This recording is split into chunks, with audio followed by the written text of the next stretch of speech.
Hello guys, magandang araw. Schedule na naman ni Papa Jun ng kanyang dialysis sa San Francisco, Agusan del Sur. At tingnan nyo naman ang aming bata guys, nagsama kasi walang pasok. Siya daw gwardiya kay Papa niya mamaya. Kaya pinagbigyan ko na lang ang bata na magsama. Baka magtaka kayo guys kung bakit na-dialysis si Papa Jun. Kasi ang sabi ng doktor ay nasira yung kidney niya dahil sa energy drink. Kasi noon guys, nung sa Kabakan pa kami, nag-overtime si Papa Jun ng pamasada ng tricycle. Kaya para hindi daw siya makatulog at hindi mapagod ay umiinom siya ng mga energy drink. At hindi niya alam na yun pala ay makasira sa kanyang kidney. Kaya ganun ang nangyari guys, kaya na-dialysis si Papa Jun.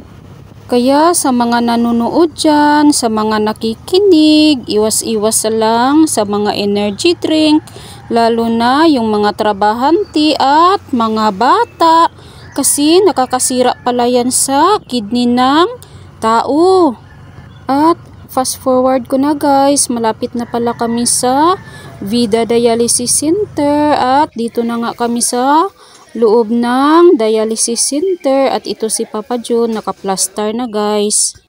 Naka-ready na ang kanyang baunan na kanin, may biscuit at saka tubig kasi iiwan naman natin si Papa Jun kasi may i-process pa ako sa labas guys. Kaya andito lang siya sa loob, marami naman siyang mga kasamahan dito. 10 AM nagsimula ang dialysis ni Papa Jun guys.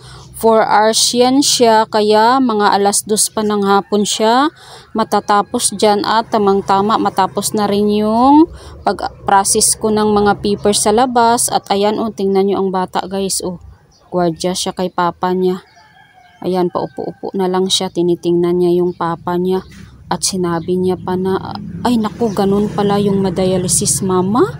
Nakakatakot, ayaw ko nang kumain ng junk foods. Uminom ng mga soft drinks at saka magkain ng bulad at saka mga ginamos. Ang ginamos guys, sa Ilonggo yan siya pero alamang yan siya sa Tagalog. Ayan ang bata pa, hi-hi pa siya. Ayan na si Papa Jun.